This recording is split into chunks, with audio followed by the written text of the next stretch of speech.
globalization has generally been a force for good. Secondly, that it's generally unpopular. And thirdly, that business and politicians have done a bad job at trying to sell it. And so with those sort of preambles, hopefully we won't go too much into debates about what exactly is good and bad about it. I think we all know that the anxiety around globalization is far greater than the reality.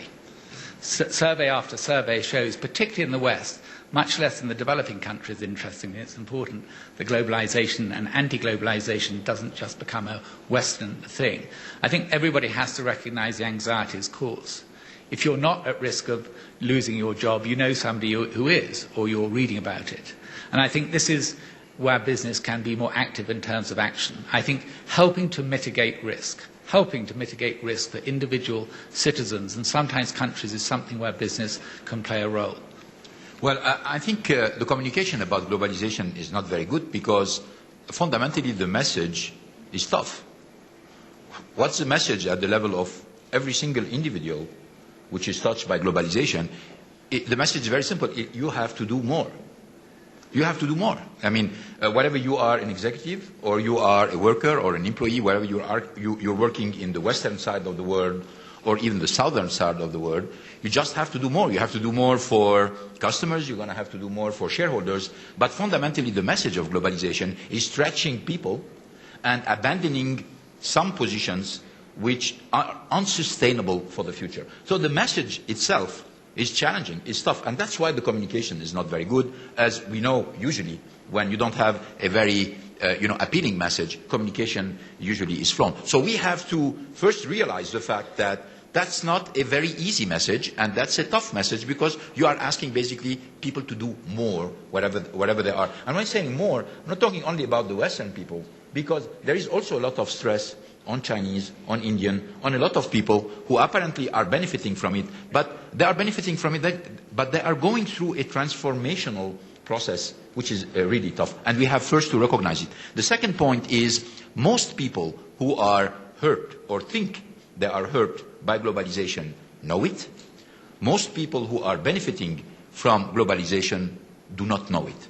I mean, most of us care a lot about humanity and actually put that much higher than our company. Yeah. And so, I would look at something like the Doha Round is critical for the world. It's not critical. It's not going to make or break J.P. Morgan Chase or how much money we make next quarter. And I think a lot of American businesses are, and are starting to take a much more active role in trying to describe why we should do in the United States everything we can to get that round done. And so I think you're going to see a lot more CEOs trying an active approach with the congressmen and the senators, and hopefully it will help. But hitherto, there hasn't been the same kind of push behind it as there was behind the Uruguay round. Well, I think it goes to this thing. There are so many issues related to it that a lot of CEOs would say it barely affects their company, and might affect some heavily, and some are going to be against it because they are protecting their company. And I personally think people should do what's right for the country and the world before they just worry about completely partisan issues. You look at globalization, and it really is a paradox. If you went back to when we were first in forums like this discussing globalization, the perception was that the developing countries would be the beneficiaries of globalization. And I think what's happened is that shifted.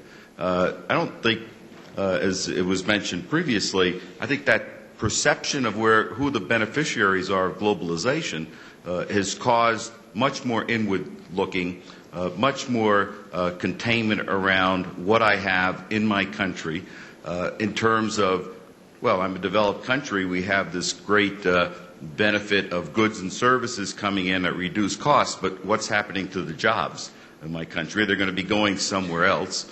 And then you look at that perception on the other side, and is there really a realization on the developing country side that they are much better today than they were? I think there's a perception that CSR is what you do on a Friday afternoon when you have dealt with a normal business, and there's nothing that could be further away from the truth. Of course, everything starts with enlightened self-interest. We used to sell frozen fish. If there's no fish finger.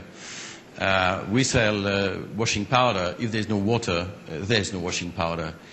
But then you realize that there's an opportunity to integrate everything you do in terms of development and CSR with your business strategy. That you can't have a healthy company if you don't have a healthy community. And there's a very famous book from C.K. Prahalad, there's a fortune at the bottom of the pyramid. And the big mistake is believing that CSR and social responsibility is about philanthropy. It is not. It is about innovation and growth, and capability for growth and innovation at the end is about business success. And in my view, the only way to do business looking forward. There have become a few issues that have become very symbolic of both the inequities and the fact that there are losers, very visible losers in globalization. I think fairness is an important concept in this debate. And the two obvious examples, picking up on these topics, are access to generic medicines. That part of the Uruguay round was it was more difficult to have access to generic medicines in key diseases, life-saving diseases, and that's become a very hot issue in many developing countries. The other one is agriculture that has come up already, and here the inequities is so strong.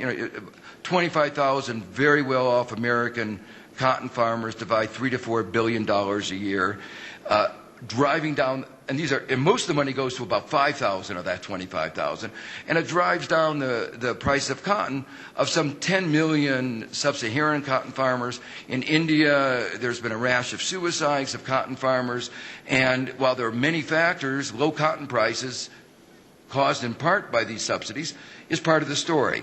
So this is part of the drama of globalization, part of, you might say, the poster child for the opposition.